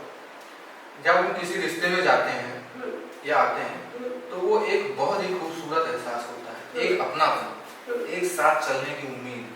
लेकिन कभी कभी वही रिश्ता हमें ऐसी गहरी चोट दे जाता है कि हम उस एहसास को अपनी जिंदगी की सबसे बड़ी भूल मानने लगते हैं। आज जब आप उस रिश्ते को पीछे मुड़कर देखती हैं तो क्या सोचती हैं? अब ऐसा कोई रिश्ता पर्सनली मैं अपने आप को लेके नहीं शेयर कर रही हूँ, मैं ऑल ओवर बात कर रही हूँ इस बारे में। धोखा नाम का टर्म है, बड़ा ट्रेंड है। तो अगर आपको कोई चीट कर दे रहा है या आपको कोई छोड़ दे रहा है तो काफी लोग सुसाइड वगैरह कर लेते हैं। प्यार को किस पर्सपेक्टिव से देखते हैं, एक्चुअली वही चेंज कर दिया जाए तो नजरिया ही बदल जाएगा। प्यार एक अलग कनेक्टिविटी है जो आपको अध्यात्म की तरफ लेके जाता है। मतलब आप खुद को और बेहतर कर पाते हैं, खुद को और बेहतर समझ पाते हैं। Love improves you. ये जो हम देखते हैं, कोई रो रहा है, कोई डिप्रेस्ड है, कोई हाथ की नस काट ले रहा है, कोई एंजाइटी पिल्स ले रहा है, कोई डिप्रेशन में चला जा रहा है, दैट्स नॉट लव। लव की ना अलग ही डेफिनेशन भगवान ने, ये फीलिंग भगवान ने हमारे अंदर दी है और इसकी अलग definition the. It is a worship. कहीं ना कहीं हम इस रिश्ते, हर कोई ऐसे रिश्तों से होकर गुजरता है। क्या आप ऐसे रिश्ते से गुजरी हैं जो आपको अभी तक दर्द देता हो? नहीं, ऐसा कुछ नहीं कि anything I can recall from past कि ऐसा कुछ हुआ हो या ऐसा कोई रिलेशन हो, बट मैं काफी चीजें जब ऑब्जर्व करती हूँ तो मुझे लगता है कि जो चीज आप कह रहे हैं, कई लोगों के साथ ऐसे इंसिडेंट्स हो जाते हैं कि वो उस चीज से बाहर नहीं निकल पाते हैं। मतलब वो बिलीव ही करना छोड़ देते हैं कि कुछ अच्छी चीजें हो भी सकती हैं, कुछ मिराकल हो भी सकते हैं, like true love and all. So if you find the right person, anything is possible. In true love I have seen someone to improving. I know a guy जो पढ़ने लिखने में बिल्कुल इंटरेस्टेड नहीं था till 12th till graduation. He mets a girl जो पढ़ने लिखने में इंटरेस्टेड होती है, तो gradually he improves himself for her. He starts preparing for government exams, some other things. So this is what love is. And that guy didn't even know reading and all. कुछ भी नहीं आता था. But he initiates कि इस लड़की के लिए मुझे सीख रहा है. मुझे लगता है ये प्यार है. बाकी जो भी चीजें बीत जा रही हैं किसी के पास्ट में, वो लव था ही नहीं. वो जस्ट लिखा था आपका पुनर्जन्म का कुछ होगा कि हो गया आपके साथ, आप बीती हो गई, अब भूल जाओ, आगे बढ़ो. उसको लेके रोने वाला नहीं, रोने वाला कॉन्सेप्ट लाइफ में नहीं रखना चाहिए. कुछ भी पास्ट का याद करके, मुझे ऐसा leave in present. This is what I personally believe and perspective.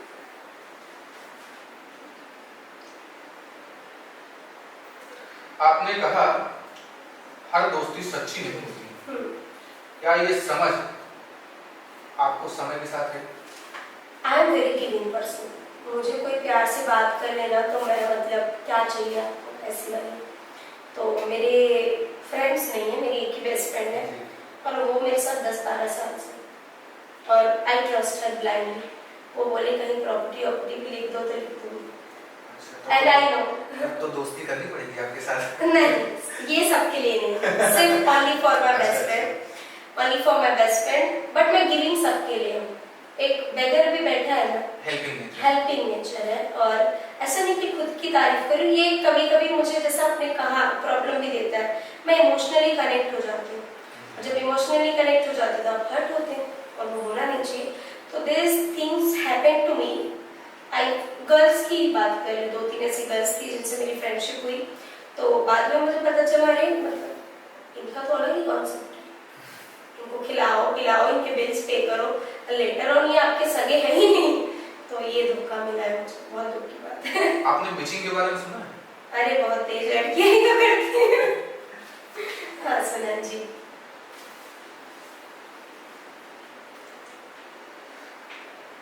जब आप स्नातक के पहले अवसाद से गुजर रही थी, उस समय आपने खुद को कैसे संभाला? कोरोना के टाइम पे, कोरोना लॉकडाउन का जिक्र कर रहे हैं. लॉकडाउन पीरियड डिफिकल्ट नहीं रहा. मैं अपने पेरेंट्स के साथ रही हूँ. बट उस पीरियड में ये था कि घर में बैठे रहना. तो उस टाइम पे डिफिकल्ट सिचुएशन ऐसा कुछ आई नहीं. बट उस पीरियड के कुछ यादगार मोमेंट्स हैं, जैसे कि मैंने अपनी इंग्लिश बहुत इम्प्रूव की. मैंने खुद पे बहुत काम किया. मैंने अपने और स्किल्स को डेवलप किए. ये मेमोरी से डिफिकल्ट टाइम नहीं था सर. उस टाइम हैप्पी टाइम चल रहा था. तो आज के जमाने में जी एआई की क्या भूमिका है एजुकेशन में? AI has taken human brains.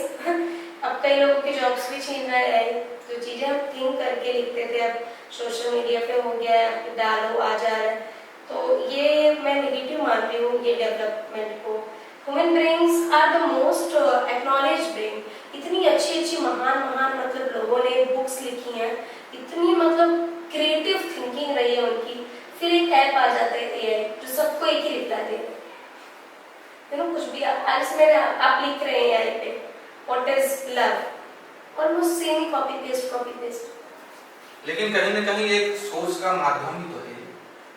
पहले इतने आप इजीली सोर्स नहीं मिलते थे अगर हमको कुछ जानकारी जुटानी. आप देखिए हर चीज के आप ऐसे प्रॉस एंड कॉन्स होते हैं, प्लस एंड नेगेटिव पॉइंट्स. तो जो आप कह रहे हो वो भी सही है. That is also fine. So let's see where we lead with AI new features. वो तो आएंगे ही, क्योंकि कुछ चीज जो पहले भी ऐसा था, जो जैसे टेलीविजन था पहले नहीं था. लोगों ने बोला ये चीजें लोगों को बिगाड़ रही हैं, लेकिन समय के साथ साथ वो चीजें आगे बढ़ी और लोगों ने उसके साथ में जीना सीखा जी. तो आपको नहीं लगता है कि हमको भी इसके साथ में आगे जीना सीखना आप पड़ेगा? देखिए इसमें लगता क्या है, तो जीना पड़ेगा ना. हो गया है तो इंट्रोड्यूस, तो we will have to accept.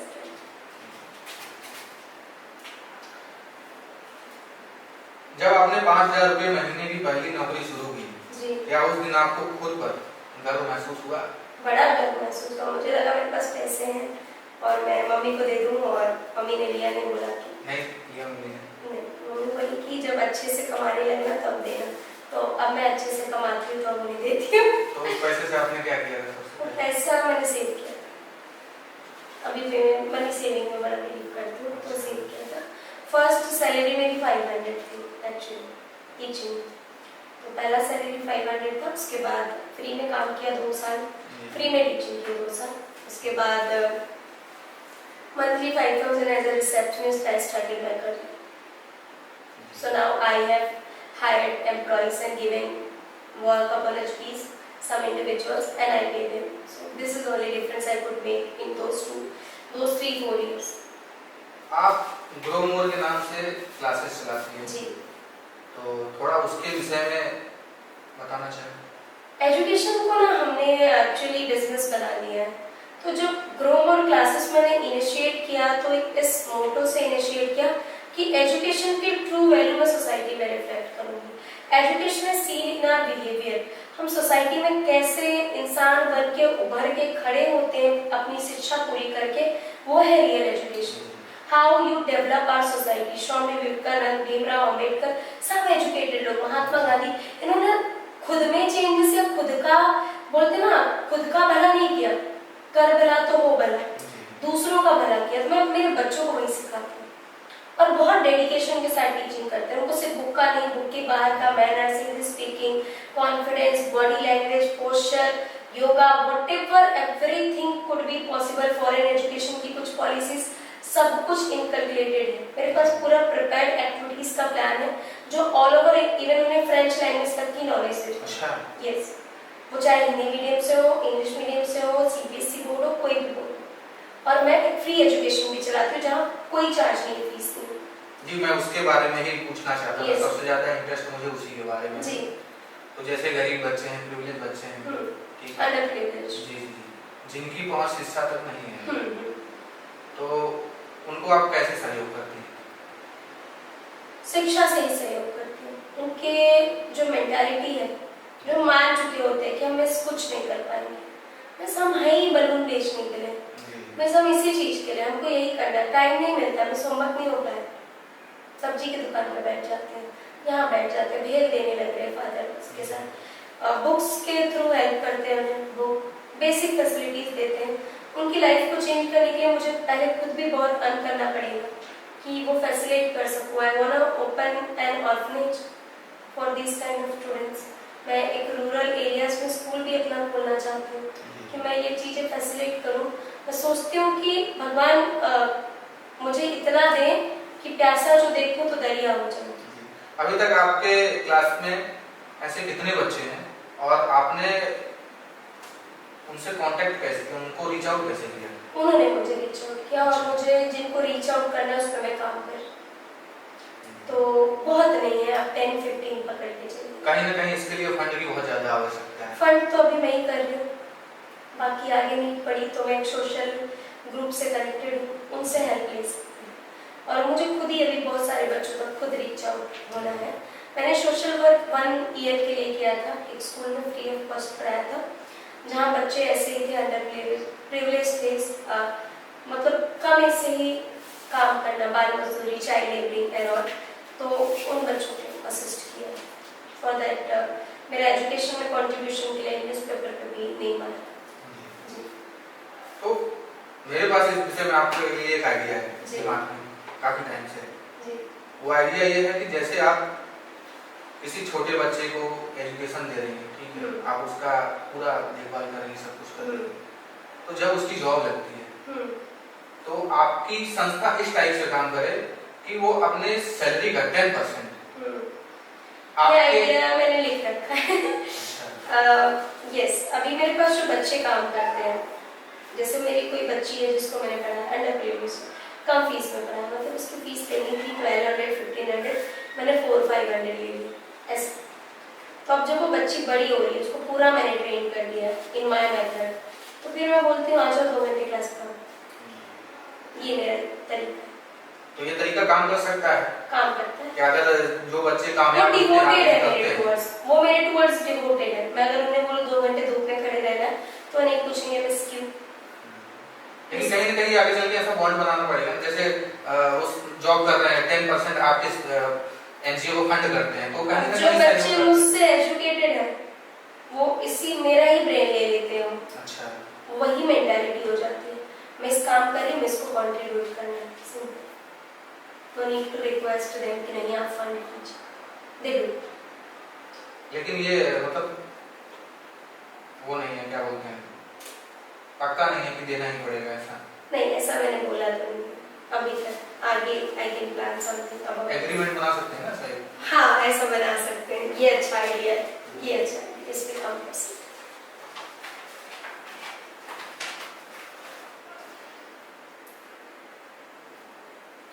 आपने पैसों से ज्यादा अपने शौक को चुना और मुफ्त में पढ़ा सॉरी आपने पैसों से ज्यादा अपने शौक को चुना और मुफ्त में पढ़ाना शुरू किया। यह निर्णय आपने क्यों और कैसे लिया? यह निर्णय मैंने इसलिए लिया कि मैं फ्री थी उस दिनों, मैं बहुत ऑनेस्टली बात करूंगी। मेरा 11th क्लियर हुआ और उसके बाद मुझे टीचिंग का ऑफर आ गया। तो जिन सर ने मुझे ऑफर किया था मैं उनकी फेवरेट स्टूडेंट थी और वो भी मेरे फेवरेट सर हैं और वो एक्चुअली वाकई में बहुत अच्छे सर हैं। अगर आप मेरे अंदर कुछ चेंजेस या डेवलपमेंट देख पा रहे हैं तो lots of contributions goes to him as well, kudos goes to him too. तो मैंने फ्री में ही पढ़ाया क्योंकि अपने टीचर से पैसा पढ़ लेता है, तो उन्होंने बहुत फ्री में पढ़वा लिया 1-2 साल, तो ऐसे हो गया फ्री एजुकेशन। और पेरेंट्स बोले पढ़ा रही है, नॉलेज बढ़ेगा, उनको क्या पता यही फील्ड में चली जाएगी। तो इस तरह फ्री एजुकेशन इस तरह हुआ। फिर उसके बाद बच्चों से इमोशनल कनेक्टिविटी होने लगी और उनकी तकलीफ मेरी तकलीफ लगने लगी। तो मैं आज भी मेरे पास कोई बच्चा आता है, पैसा नहीं है तो ऐसा नहीं कि मिस के पास नहीं जाओ भगा देंगे, मिस के पास जाओ वो पढ़ाएंगे, ऐसा नहीं है तो that is what is main thing which I did, and teaching for free is blessing. Teaching वाकई में अभी कई लोग बोलते हैं टीचर हो पैसा क्यों लेना, फीस क्यों लेना। थोड़ी बहुत तो फीस आपको देनी चाहिए क्योंकि हमारे भी घर है, फैमिलीज है। हमारे घर में कोई बीमार हो रहा है तो हम भी उस पर स्पेंड करें, डॉक्टर के पास लेके जा रहे, जड़ी बूटी नहीं खिला रहे उनको, और हमारी भी लाइफ है। हमसे रिक्शे वाले ये नहीं बोलते आप टीचर है पैसा नहीं लेंगे, लेते हैं। तो हमारा सोर्स ऑफ इनकम कुछ होना चाहिए। आप थोड़ा बहुत गुरु दक्षिणा के रूप में पे कर दीजिए। लोग तो टीचर्स की फीस नहीं देते हैं, मेरे वो ऐसे भी लोग होते हैं कि फीस ही नहीं देते हैं। तो वो फिर आप वो कर्म वाला साइकिल समझ लीजिए कि वो चीजें एज डिफरेंट थिंग। ऐसे 3 मुद्दे जो आप सरकार को सुझाना चाहें कि हमारे देश के लिए जरूरी है। किस फील्ड के लिए? कोई भी फील्ड हो सकती है, शिक्षा, हॉस्पिटैलिटी, रोजगार।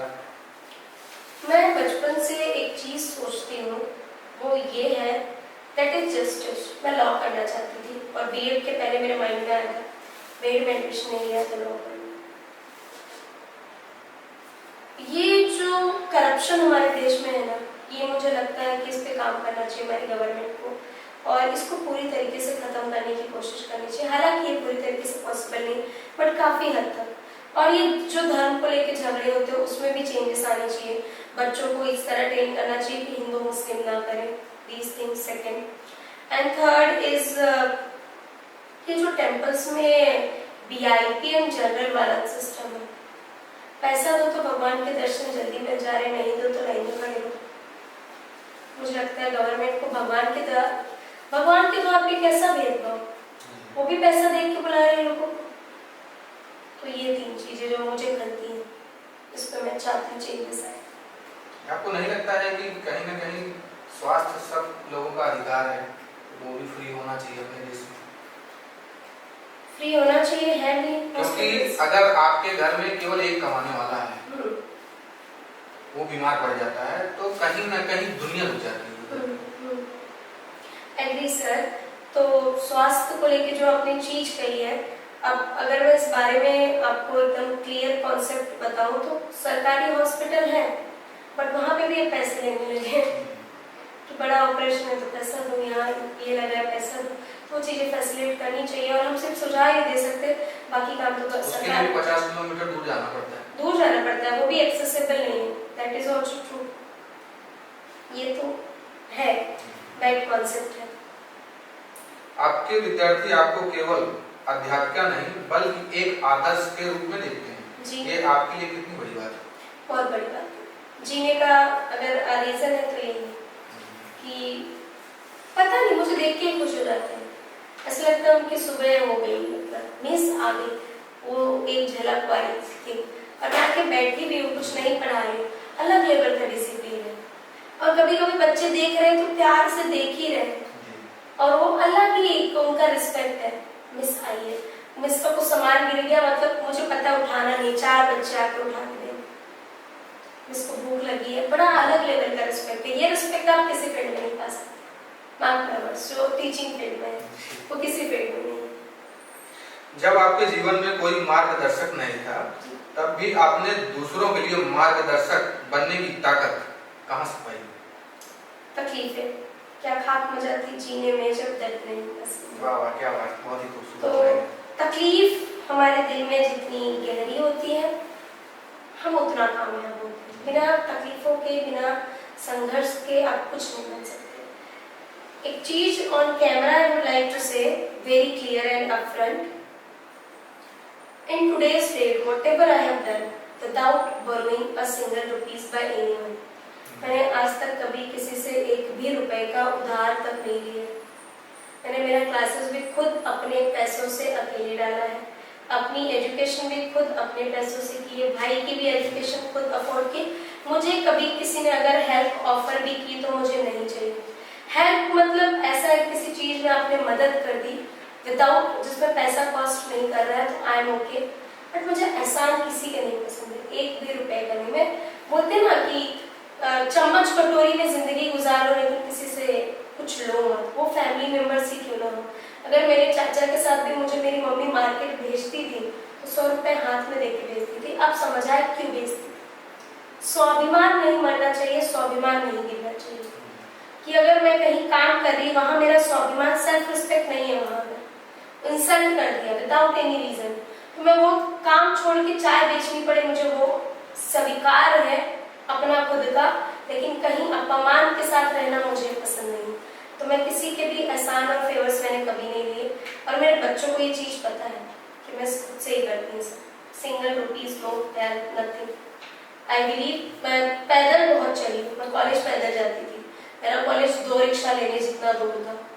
Never took money from anyone. I love, आज भी still I earn good amount of money, और मेरे साथ के जो कलीग्स हैं उनके पास हर एक चीज है जो एक इंसान को बोलते हैं ना रिच दिखा सकती है, एफ्लुएंट यू नो लुक, चाहे वो हेयर स्टाइल्स में changes, colouring and straight hair and facial changes. यहाँ आने के लिए भी मैंने कोई तैयारी नहीं की है, नो एनी अदर प्रिपरेशन की बहुत तैयार होके जाना, या मैंने होस्टिंग भी की थी अंधेरी में, मलाड में।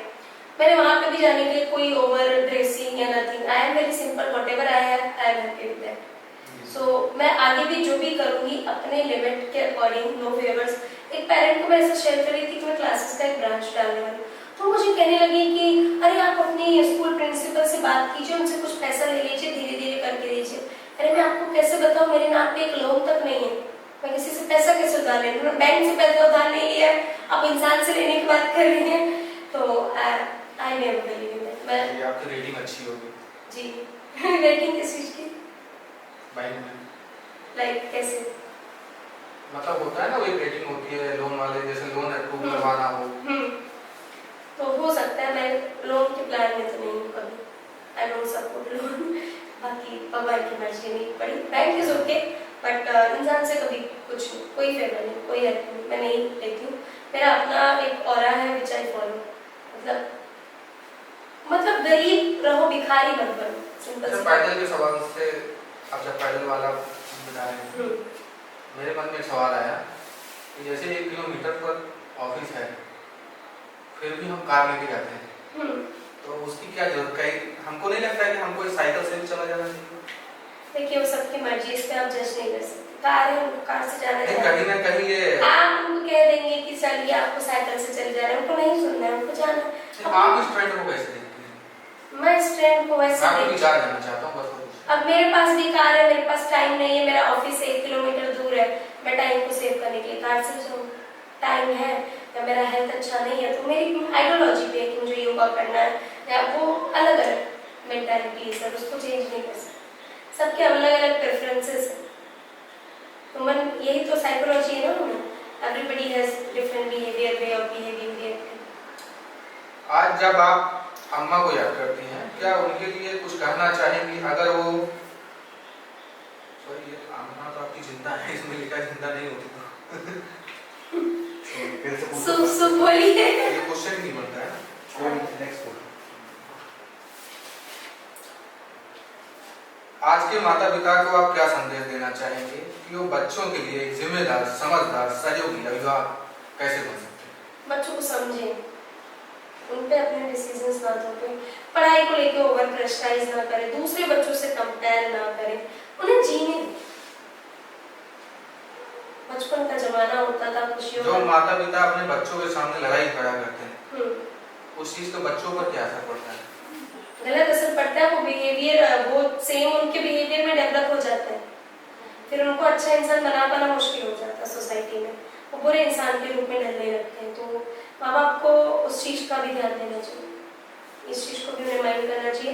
प्लस पेरेंट्स को बच्चों को ओवर प्रेशराइज, ओवरबर्डन नहीं करना चाहिए किसी भी चीज को लेके। बच्चे के बारे में समझ रखिए, उसकी चॉइसेस को समझिए, अपने लेवल पे अच्छा कर रहा है क्या, दुनिया का लेवल छोड़ दीजिए। That's it. Every child has a different ideology, different IQ, different mindset. How come are you forcing that child to become like something which he can't? He doesn't even want to be there. So that forceful behavior I don't appreciate done by the parents. मेरे school में भी parents ऐसा करते हैं अपने बच्चों के साथ और बहुत बुरा फील होता है और बहुत मैं सोचती हूँ बच्चे बहुत अलग किए कैसे पेरेंट्स मिले, मतलब 1 नंबर कट रहा, पीछे पड़ जा रहे हैं, अरे तुम ऐसा ही करते हो, अरे छोड़ो बच्चा है, कंप्यूटर नहीं कि सब सही करे। तो ये भी इंसान है, गलतियां होती हैं। हाँ, इंसान है, गलतियां होती से। एक बहुत अच्छा कोर्स है महात्मा बुद्ध का, इंसान गलतियों का पुतला है। जी जी। ग्रो मोर केवल एक मुफ्त शिक्षा देने वाली पहल नहीं, बल्कि आपके विचारों की एक क्रांति है जो उन बच्चों तक रोशनी पहुंचाती है जिन्हें समाज अक्सर नजरअंदाज कर देता है। आप इस मिशन को किस नजर से देखती हैं? क्या यह सिर्फ सेवा है या आपके जीवन की असली पहचान? दोनों। सेवा में मेरे जीवन की असली पहचान थी। मैंने कभी नहीं सोचा था कि मैं एज ए टीचर एक जगह पे काम कर रही थी जहाँ मुझे 2 घंटे पढ़ाने का मंथली 500 पे हो रहा था, और ये 2021 की बात है और अभी 2025 चल रहा है। मैंने कभी नहीं सोचा था कि मेरे पास कभी इतने पैसे हो सकते हैं कि मैं खुद का क्लासेस डाल सकूं और I could be called as an owner. आज उस चीज का कमेंट नहीं आता है। आज आपका ग्रो मोर क्लासेस किस मुकाम पर है और अगले आने वाले 5 सालों में आप इसको किस मुकाम तक पहुंचाना चाहेंगे? मैं इसके ऑल ओवर मुंबई में ब्रांचेस खोलना चाहती हूँ, जितने हो सके उतने। I want to make it a name and I have a plan to open a school with the same name. तो I hope this gets real. सिर्फ मुंबई का? एक्चुअली गांव में प्लान है स्कूल का भी, क्योंकि गांव में जमीन है तो खरीदनी नहीं पड़ेगी और जिसको मैं फाइनेंस करना चाहती हूँ कि हो जाए और वहाँ एक अच्छी शिक्षा हो जहाँ से मेरे जीवन एक्चुअली स्टार्ट हो। आज भी मैं गांव याद करती हूँ, अपनी अम्मा को याद करती हूँ, ग्रैंडफादर को नहीं याद करती क्योंकि उन्होंने कभी मुझे अच्छा ट्रीट नहीं किया, कभी ये नहीं कहा कि मैं अच्छी हूँ। अच्छे इंसान है बट आजकल प्यार भी पैसे से खरीदा जाता है।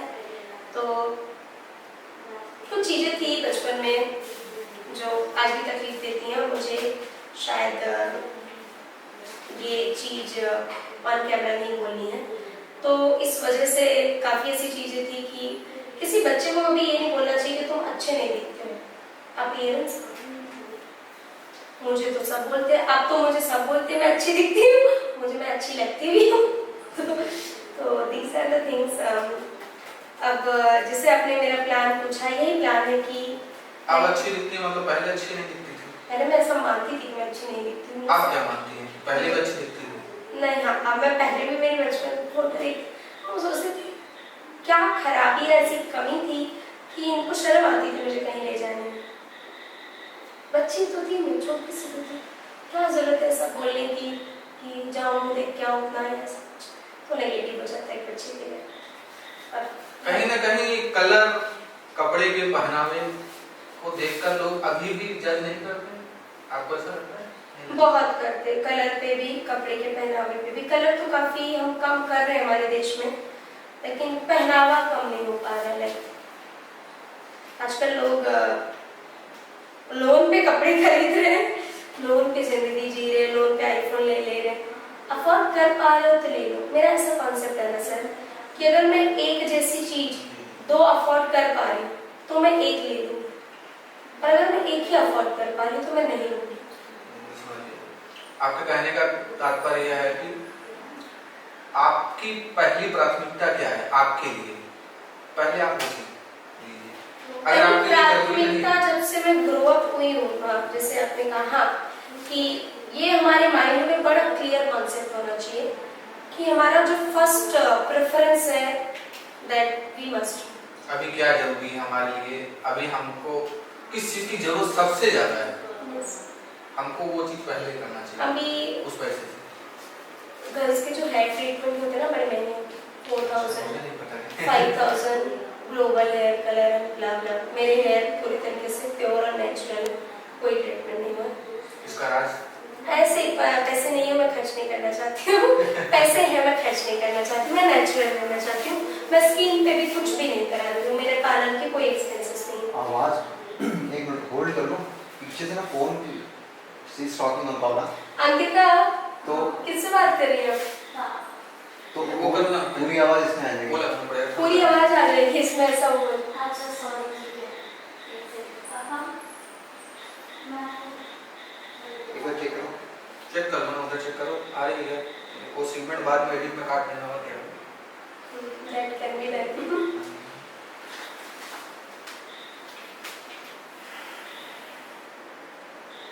कहाँ पहुँचे हैं?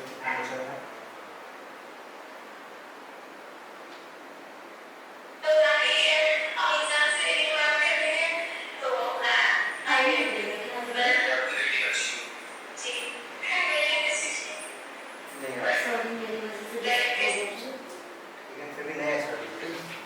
क्लासेस को सब ठीक है, मैनेज है? हाँ है, तो टाइम लगेगा अभी। Let's see. ठीक है, वो तो ऑन ही है। ये चालू करना पड़ेगा, उसको कर लो।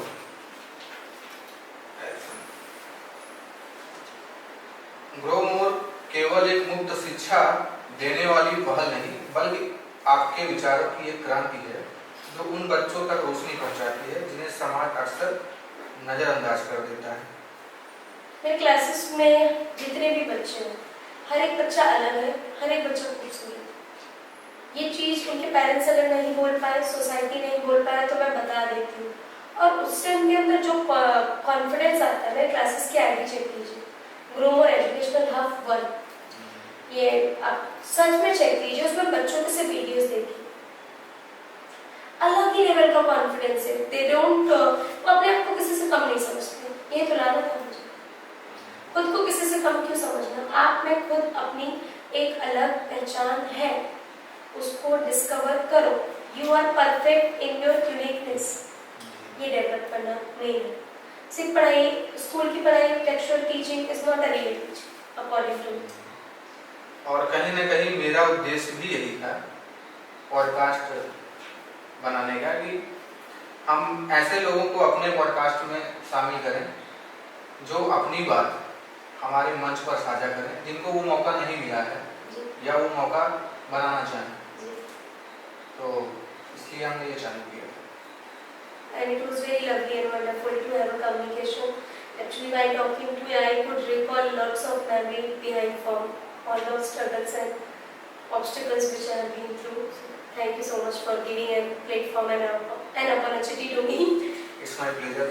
It's my pleasure too.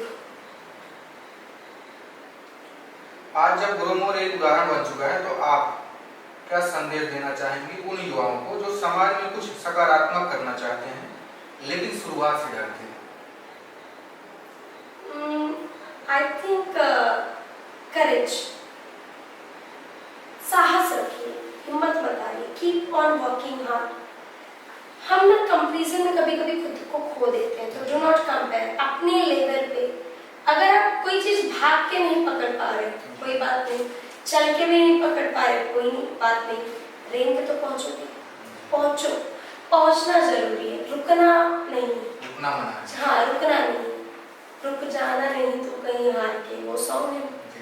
तो वो मैं चाहूंगी कि चलते रहो, परस्यू करते रहो, अपने ड्रीम्स को चेस करते रहो, do not give up on anything.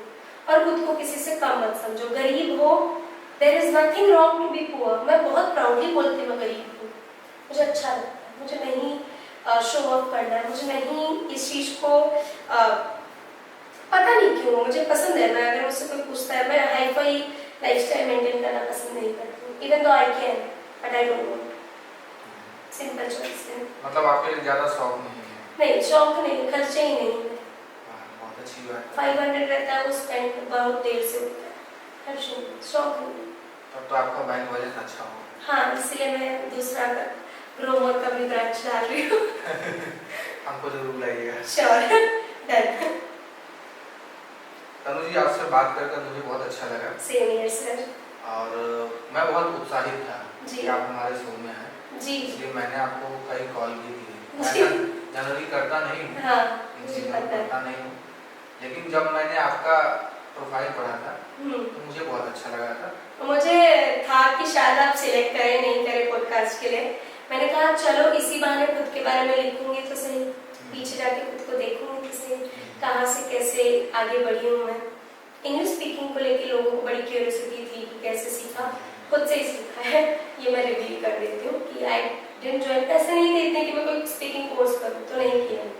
I have done it by my own and anybody can learn English by their own just with the practice and hard work, consistency. लगातार अगर आप practice करें so you can. अगर जैसे कि जिसको English बिल्कुल नहीं आती जी। और वो इंग्लिश एकदम फ्लुएंसी के साथ में बोलना चाहे तो कितना टाइम लग सकता है जनरली? 2 years 2 years। ऑनेस्ट होता है। 2 years की प्रैक्टिस आपको हाई लेवल पे पहुंचा सकती है। कि मुझे आप कहीं पे भी खड़ा कर दीजिए, मैं ऐसे नर्वस नहीं फील करती इंग्लिश लैंग्वेज को लेकर। तो 2 years, प्रॉपर 2 years देंगे तो आप वोकैबुलरी वगैरह भी होती है, बड़ी चीजें होती हैं। You will have to work on it to be more advanced. तो चलते हैं हम अपने लास्ट सेगमेंट की तरफ। जी। अगर आप हमारे दर्शकों को जी। कुछ कहना चाहें या कोई संदेश देना चाहें? संदेश एक ही चीज पे देना है मुझे सबको कि आप जो भी कर रहे हैं, जिस भी फील्ड में हो, अपने उस फील्ड से, अपने उस काम से आप थोड़ा टाइम निकाल के कुछ ऐसे लोगों को हेल्प कीजिए जो प्रिविलेज नहीं है हमारी तरह। किसी के साथ कुछ भी चीट मत कीजिए। पता नहीं क्यों हम पूजा करते हैं, मंदिर जाते हैं और भूल जाते हैं कि पाप क्या है। तो रिकॉल कीजिए कि पाप क्या है, गलत क्या है, और उसको मत कीजिए।